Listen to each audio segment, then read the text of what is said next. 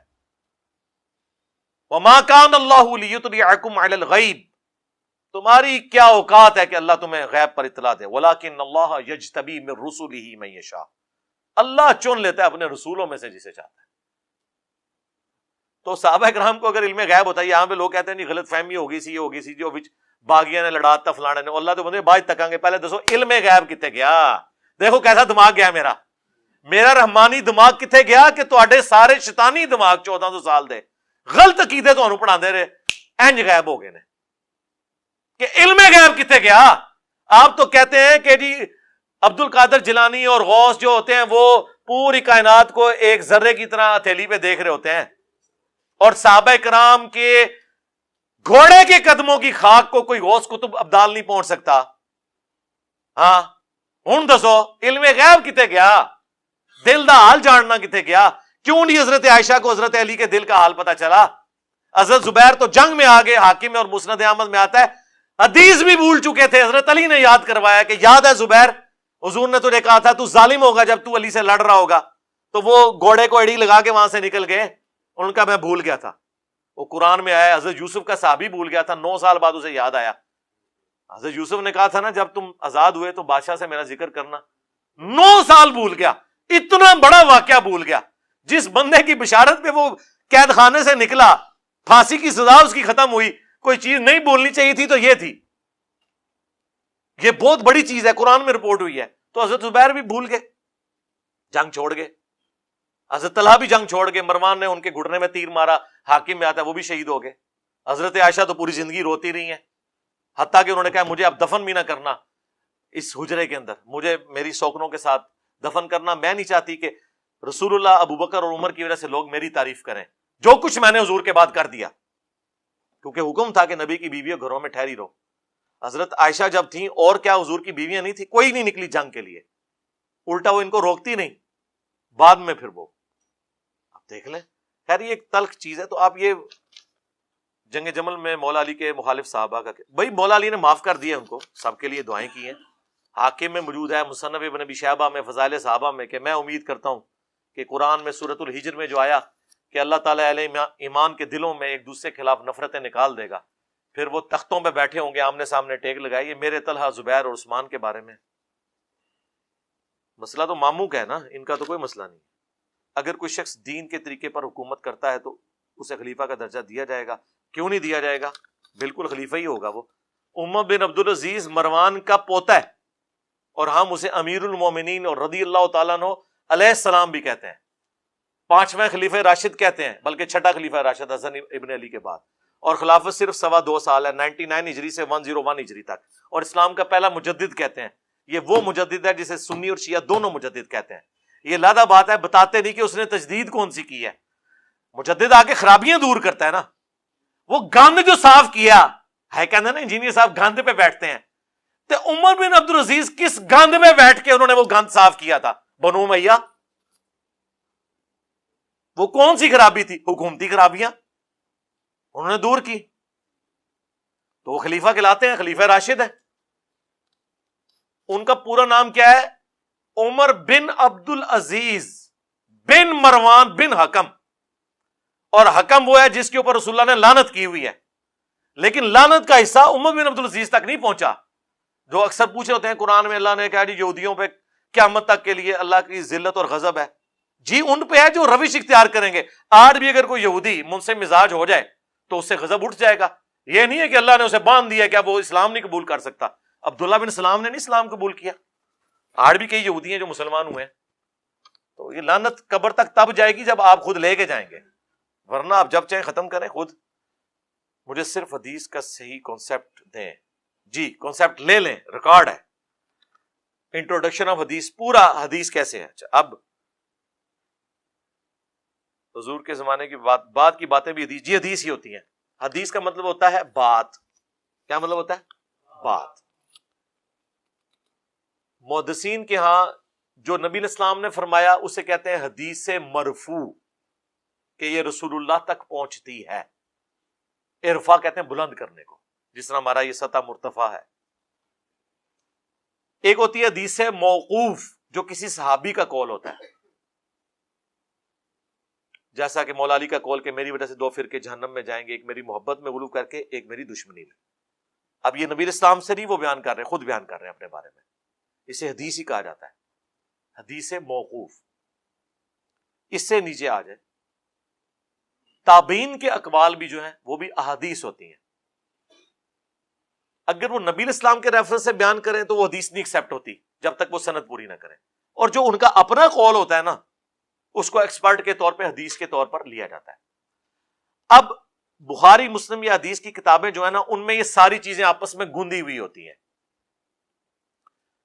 حدیث موقوف، حدیث مرفوع، حدیث مقطوع، یہ سب کی سب ایک جگہ جمع ہوتی ہیں ایک حدیث کے اندر. اسی لیے اسے حدیث بھی کہا جاتا ہے، اوور آل حدیث. ویسے اس کو مثلا اب یہ جو 3748 کا آپ نے حوالہ لکھا ہے کہ وہ کہہ رہے ہیں یہ تو واقعہ بعد میں ہے، حدیث کیسے ہے، حدیث کیسے بنی. 3748 جو بخاری کی حدیث ہے، اس میں کیا الفاظ ہیں کہ حسین ابن علی کا سر کاٹ کر عبید اللہ ابن زیاد کے سامنے رکھا گیا. نعوذ باللہ. اللہ کی لعنت، اللہ کے فرشتوں کی لعنت، تمام لعنت کرنے والوں کی لعنت، جنہوں نے حسین ابن علی کو مظلومانہ شہید کیا. آمین. تو وہ چھڑی سے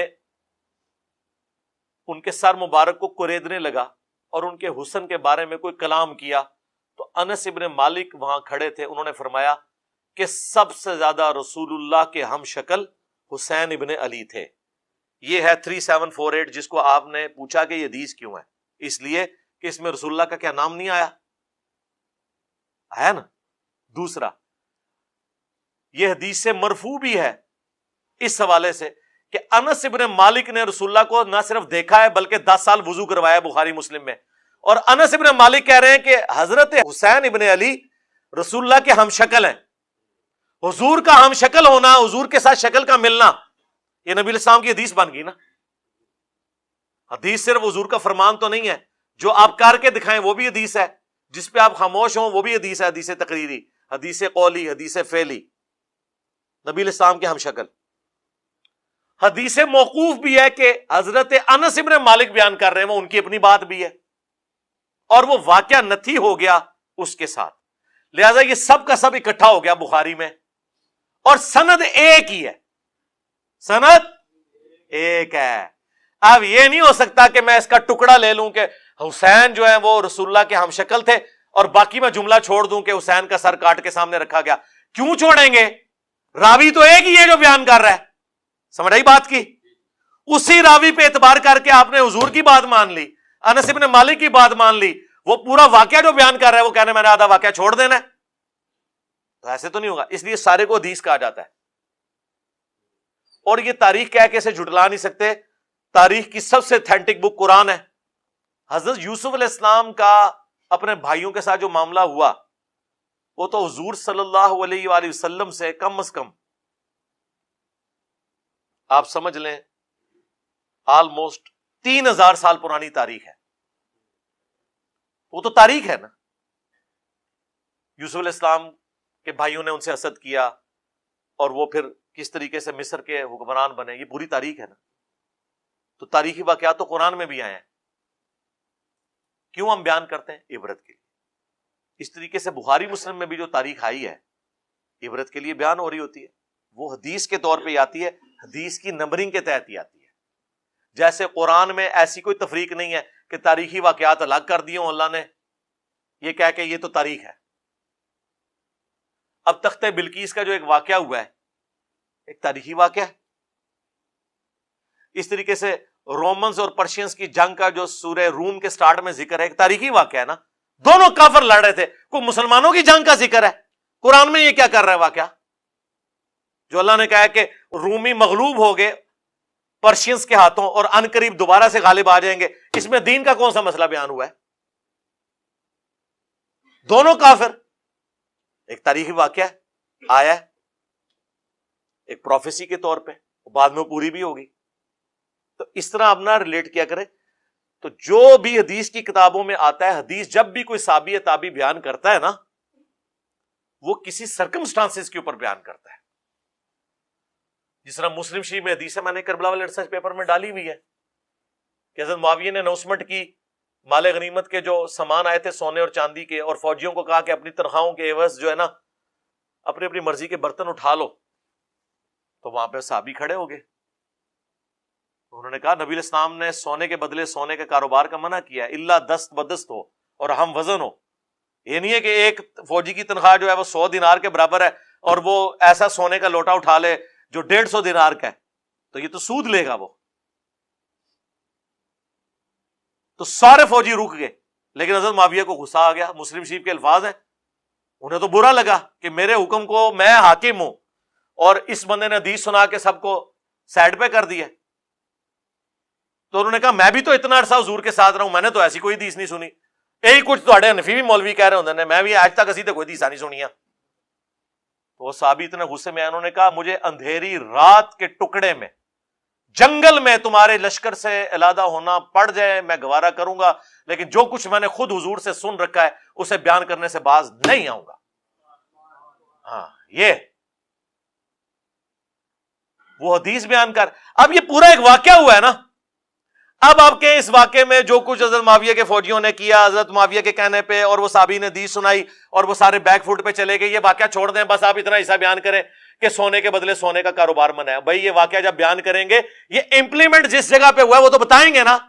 ویسے تو بڑا شوق ہے تانوں شان نزول دسو، حدیثاں دا شان نزول نہ تانوں دسیے، ماموں پارٹی تانوں نہ دسیے کہ انس نے کب یہ حدیث بیان کی کہ حسین جو ہے وہ حضرت رسول اللہ کے ہم شکل ہیں. جب تمہارا جو ماموں کا گورنر تھا عبید اللہ ابن زیاد، وہ ان کے چھڑی مار رہا تھا ان کے سر مبارک میں، اس وقت انہوں نے یہ حدیث سنائی ہے. تمہیں نہ بتائیں انج تے بڑا شان نزول دا شوق جے، تے شان نزول ہوندا جے نا انہاں حدیثاں دا. جتھے جتھے تواڈے وڈیاں نے کام پایا اوتھے اوتھے حدیثاں سناندے سن. تو پھر وہ سارے واقعے کو محدثین ایک جگہ جمع کرتے ہیں اور اس پورے کو حدیث ہی کہا جاتا ہے. حدیث ود تفسیر. سمجھ آ گئی بات کی؟ یہ ساری باتیں میں نے ایک انٹلیکچوئل ترتیب سے مثالیں دے کے ترتیب سے نا کوئی 1.5 گھنٹے کی ایک ویڈیو ریکارڈ کروائی ہے، انٹروڈکشن آف حدیث. اس میں منکرین احادیث کے بھی جوابات ہیں، ناسبیوں کے بھی جوابات ہیں، ساروں کے جوابات ہیں. اے تہاڈا پورا تھدا مکا چھڑیا جائے. کوئی بندہ ایسا جنہیں پرچی لکھی ہو دی میں پرچی نہ پڑھی ہوئے. ہاں یہ فیبریکیٹڈ سوال نے اپنی پرچیاں. او ماموں پارٹی جو میں نے ویڈیو میں ریکارڈ کرایا نا، اس ویڈیو کو 10 دفعہ دیکھو اور وہی سوال آپ اس طریقے سے جواب کبھی دے دو. یہ میں ویسے وہ تکبر کے طور پہ نہیں کہہ رہا، میں ان کو بتا رہا ہوں کہ ان کی اوقات. علامہ بدر الدین عینی المتوفا 855 ہجری، جو بڑے حنفی علماء میں سے ہیں جنہوں نے صحیح بخاری کی شرح لکھی عمدۃ القاری، اس میں جب بخاری میں وہ حدیث آتی ہے نا کہ اگر ایک مسلمان دوسرے پہ تلوار اٹھائے تو دونوں جہنم میں جائیں گے، کیونکہ مقتول نے بھی تو اپنے قاتل کو قتل کرنے کا ارادہ کیا تھا، تو دونوں ہی جہنم میں جائیں گے. اس حدیث کی شرح میں انہوں نے ڈسکشن کرتے ہوئے کہ اس میں تو صحابہ کرام بھی لڑے ہیں تو وہاں کیا حکم ہوگا. یاد رکھیں یہ حدیث جو پیش کرتے ہیں نا، اور وہ صحابہ جو جنگ جمل صفین نہروان میں نیوٹرل ہو گئے تھے، غیر جانبدار، ان کو سپورٹ کرتے ہوئے یہ کہتے ہیں کہ جی وہ لوگ ٹھیک تھے. وہ لوگ ٹھیک نہیں تھے بھائی، ٹھیک وہ تھے جنہوں نے سورہ حجرات کا حکم پورا کیا کہ جو مسلمانوں کا گروہ باغی ہو اس کے خلاف قتال کرو. انہوں نے سورہ النساء کا حکم فالو کیا، اطیعوا اللہ و اطیعوا الرسول و اولی الامر منکم. وہ حق پر تھے. اور دوسرے جنہوں نے اپنی تلوار توڑ دی اور نیوٹرل ہو گئے. یہ جو حدیثیں ہیں نا کہ مسلمان پہ تلوار اٹھائے، وہ ذاتی رنجش کے اوپر اٹھانا ہے. میدان جنگ میں اگر خلیفہ وقت کے ساتھ مل کے مخالفین پہ کوئی تلوار اٹھا رہا ہے، اب منکرین زکات کے اوپر اگر صحابہ کرام نے تلوار اٹھائی ہے نا، تو یہ نہیں ہوا کہ صحابہ کرام پہ کوئی کفر لوٹ آئے گا. حالانکہ وہ نماز تو پڑھتے تھے، نبی اسلام کو پیغمبر بھی مانتے تھے، بخاری مسلم میں موجود ہے منکرین زکات. لیکن ریٹ آف دی گورنمنٹ کو اسٹیبلش کرنے کے لیے اس زمانے میں باغیوں کے خلاف الخوارج، فتنہ الخوارج کے خلاف تلوار اٹھانی پڑی. یہ اس زمانے کی ٹی ٹی پی تھی بنو امیہ، جس طرح آج کل ٹی ٹی پی ہے. تو اس حدیث کی شرح میں بدر الدین عینی جو کچھ لکھتے ہیں، میں ورڈ بائی ورڈ پڑھ رہا ہوں، اور پھر مفتی عبد الواحد قریشی صاحب کا میں فتویٰ چاہوں گا، عربی اردو دونوں ہم لگا دیں گے. ورڈ بائی ورڈ اس لیے پڑھ رہا ہوں کہ تاکہ کوئی چیز سکپ نہ ہو جائے. بدر الدین عینی لکھتے ہیں، بخاری کی حدیث ہے 7083 اس کے کانٹیکسٹ میں، وہ کہتے ہیں امام کرمانی رحمہ اللہ نے کہا کہ سیدنا علی اور حضرت معاویہ دونوں ہی مجتہد تھے، زیادہ سے زیادہ یہ ہے کہ حضرت معاویہ کو اجتہاد میں خطا لاحق ہوئی، ان کو 1 اجر ملے گا، جبکہ سیدنا علی کو 2 اجر ملیں گے۔ اچھا، یہی جو کہانی سب کو پڑھائی ہوئی ہے، حالانکہ بالکل جھوٹ بول رہے ہیں۔ بخاری مسلم میں حدیث ہے کہ حکمران جب اجتہاد کرے اور اس کا اجتہاد غلط ہو تو 1 اجر پائے گا، اور اگر صحیح ہوا تو 2 اجر۔ مخالفین کے بارے میں تو بات ہی نہیں ہوئی، یعنی حضرت علی اگر نعوذ باللہ جنگ جمل صفین نہروان غلط لڑتے نا، تب بھی 1 اجر پا لیتے۔ الحمدللہ انہوں نے صحیح لڑا ہے، ان کو ڈبل اجر ہے، مخالفین کے لیے تو اجر ہے ہی نہیں ہے۔ یہ کہانی امام کرمانی کی نقل کر کے نا بدر الدین عینی نے کہا کہ بھائی یہ کہانی شریف ہے۔ انہوں نے کہا میں کہتا ہوں کہ حضرت معاویہ کی خطا کو اجتہادی خطا کیسے کہہ دیا جائے، اور ان کے اجتہاد پر کیا دلیل ہے، حالانکہ ان کو یہ حدیث جو بخاری مسلم میں موجود ہے پہنچ چکی تھی کہ نبی علیہ السلام نے فرمایا افسوس اے عمار ابن سمیہ، تجھے ایک باغی جماعت قتل کرے گی، اور ابن سمیہ عمار ابن یاسر ہے، اور ان کو حضرت معاویہ کے گروہ نے جنگ صفین میں قتل کیا۔ کہتے خوارج نے قتل کرتا، اور تواڈے ابے لکھ کے گئے نے۔ یہ بھی مولوی کہتے ہیں نہیں، انہی نے سب کہتے ہیں ہمارے ابے، تو ابے ہی ہے نا، بڑے ہیں نا یار، علمی طور پہ ابا کہہ رہا ہوں، والد نہیں کہہ رہا۔ آپ لوگوں نے ہمیں پڑھایا تھا نا کہ استاد جو ہوتا ہے وہ روحانی باپ ہوتا ہے، یہ تو تمہارے امام ہے۔ کیا حضرت معاویہ اس پر راضی نہیں کہ ان کو برابر چھوڑ دیا جائے، چہ جائے کہ انہیں خلیفہ برحق سیدنا علی کے خلاف بغاوت پر 1 اجر بھی ملے؟ بدر الدین عینی کہہ رہے کہ 1 اجر کی بات کر رہے ہو، دعا کرو کہ حضرت معاویہ چھوٹ جائیں قیامت والے دن کہ انہوں نے خلیفہ برحق کی مخالفت کی ہے۔ یہ جناب بدر الدین عینی امام ابو حنیفہ رحمۃ اللہ علیہ کے بعد اگر 5 ٹاپ کے کوئی حنفی امام ہے نا، ان میں یہ بندہ ایک ہے۔ اب میں دیکھتا ہوں کہ اس کو یہ رافضی کہتے ہیں کہ نہیں۔ انہوں نے کہا فراڈ ہے سارا، اجتہادی خطا۔ اور اب آ رہا ہے اگلا جو حوالہ، وہ ہے ملا علی قاری المتوفا 1014 ہجری۔ یہ اپنی مشہوری کے اعتبار سے امام حنیفہ کے بعد سب سے زیادہ کوئی مشہور بندہ ہے نا حنفیوں کے اماموں میں، تو ملا علی قاری ہے، کیونکہ انہوں نے مشکات کی شرح لکھی تھی فقہ حنفی کو صحیح ثابت کرنے کے لیے۔ مشکات تو ساری کی ساری آپ کو پتہ ہے احادیث ہیں، اور احادیث فقہ حنفی کے خلاف ہے، تو انہوں نے مشکات کی شرح لکھی، مرقاہ کے نام سے پوری دنیا میں پڑھائی جاتی ہے۔ اب مشکات میں بھی یہ حدیث آتی ہے کہ مار کو ایک باغی جماعت قتل کرے گی، تو کتوں یہ حدیث تو رسن گے؟ بخاری مسلم کے حوالے سے نقل کی 5878 مشکات میں۔ ملا علی قاری نے اس کی شرح بیان کی، یہ اردو میں بھی آ چکی ہے، دیوبندیوں نے خود پرنٹ کی ہے، ہم وہ بھی لگا دیں گے ورڈ بائی ورڈ۔ ذرا ملا علی قاری کا عقیدہ سنیں، میری درجنوں ویڈیو ایک پلڑے میں ہے، اور ملا علی قاری نے جو جو الفاظ استعمال کیے ہیں حضرت معاویہ رضی اللہ تعالیٰ کے حوالے سے جو 100% ٹھیک ہیں، وہ ایک پلڑے میں۔ لیکن یہ کبھی ملا علی قاری کو رافضی نہیں کہیں گے، کیونکہ پوری حنفیت فارغ ہو جائے گی۔ ذرا الفاظ سنیں۔ میں کہتا ہوں کہ جب حضرت معاویہ پر واجب تھا کہ وہ اپنی بغاوت سے رجوع کر کے خلیفہ برحق سیدنا علی کی اطاعت کی طرف آ جاتے، ان کی مخالفت چھوڑ دیتے اور خلافت منفیہ کی طلب ترک کر دیتے۔ ملا علی قاری یہ کہہ رہا ہے کہ حضرت معاویہ نے جو جنگ لڑی ہے نا حضرت علی سے، وہ خلافت کی لالچ میں لڑی ہے، اور آگے وہ اس کو کھولے گا۔ آگے وہ کہہ رہے کہ حضرت معاویہ پر واجب تھا کہ وہ اپنی بغاوت سے توبہ کرتے۔ حدیث عمار کے کانٹیکسٹ میں وہ کہہ رہے ہیں کہ جب پتہ چل گیا کہ عمار ان سے قتل ہوا ہے، اب تو توبہ کر لیتے وہ، اور اطاعت اختیار کر لیتے، اور خلافت کی لالچ چھوڑ دیتے۔ کہ ڈیڑھ پاری جملے نے اس تو اگے اگے دیکھیے ان کے کہندے جو انہوں نے نہیں کیا، کہتے یہ کام جو کرنے والا تھا وہ تو نہیں کیا۔ تو اس سے یہ ظاہر ہوتا ہے کہ حضرت معاویہ باطن میں باغی تھے، اور ظاہر میں صرف لوگوں کو دکھانے کے لیے خون عثمان کو ڈھال بنایا ہوا تھا۔ وہ کہتے ہیں جس طرح پولیٹیکل لیڈر ہوتے ہیں نا، سامنے کوئی اور ریزن رکھتے ہیں، گل وچ کوئی اور ہوندی ہے۔ ملا علی قاری کہہ رہے ہیں کہ خون عثمان کو ڈھال بنایا ہوا تھا کہ میں حضرت عثمان کے قاتلین کا بدلہ لے رہا ہوں۔ قاتلین کا بدلہ یہ ہوتا ہے کہ آپ ریٹ آف دی گورنمنٹ کو چیلنج کرتے ہیں یا خلیفہ وقت سے ریکویسٹ کرتے ہیں یا خلیفہ وقت کے خلاف تلوار اٹھاتے ہیں آپ؟ کیا حضرت علی نے یا سیدہ فاطمہ نے یا ایون سعد ابن عبادہ نے حضرت ابوبکر کے خلاف تلوار اٹھائی ہے؟ نہیں. ناراضگی تھی, حضرت علی نے 6 مہینے بعد بیعت کر لی, تلوار نہیں اٹھائی, پارٹی بازی نہیں کی. تو وہ کہہ رہے ہیں کہ حضرت معاویہ اندر سے باغی تھے اور لوگوں کو دکھانے کے لیے خون عثمان کو ڈھال بنایا ہوا تھا. چنانچہ یہ حدیث جو بخاری مسلم دونوں میں موجود ہے کہ عمار کو ایک باغی جماعت قتل کرے گی, حضرت معاویہ کی اس چھپی ہوئی چیز کو ظاہر کرنے والی ہے. وہ کہتے ہیں اس حدیث نے تو بتا دیا نا کہ یہ اندر سے باغی تھا. اور ان کا کہ حدیث بتا رہی تھی نا باغی ہے, اور لوگ سمجھ رہے تھے کہ حضرت عثمان کے قتل کا بدلہ لے رہا ہے, لیکن جب حضرت عمار قتل ہو گئے تو اس حدیث نے حضرت معاویہ کو ایکسپوز کر دیا. لو جی, ابھی اس پر اگلا جملہ بھی آئے گا ان کا.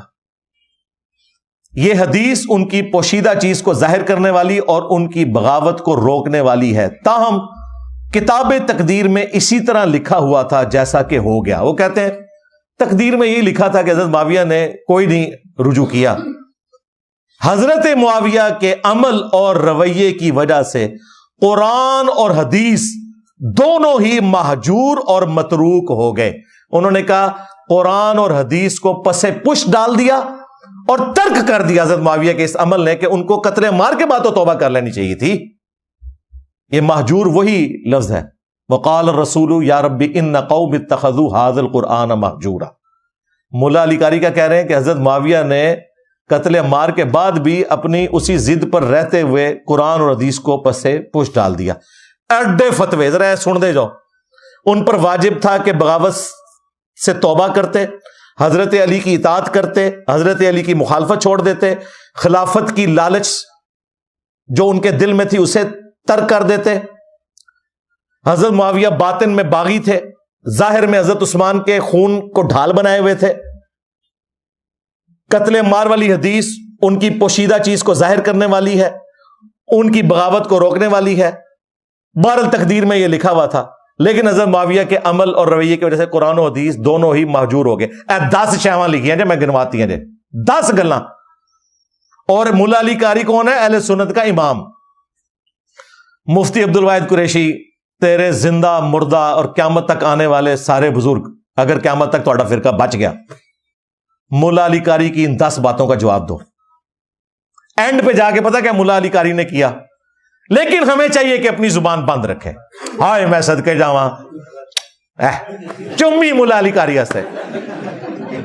یعنی انہوں نے کہا کہ یہ ساری باتیں کر کے بھی زبان بند رہنی چاہیے, بس اتنی باتیں کرنی چاہیے. سرکار میں اتنی باتیں کرتا ہوں, اس سے کم ہی کرتا ہوں.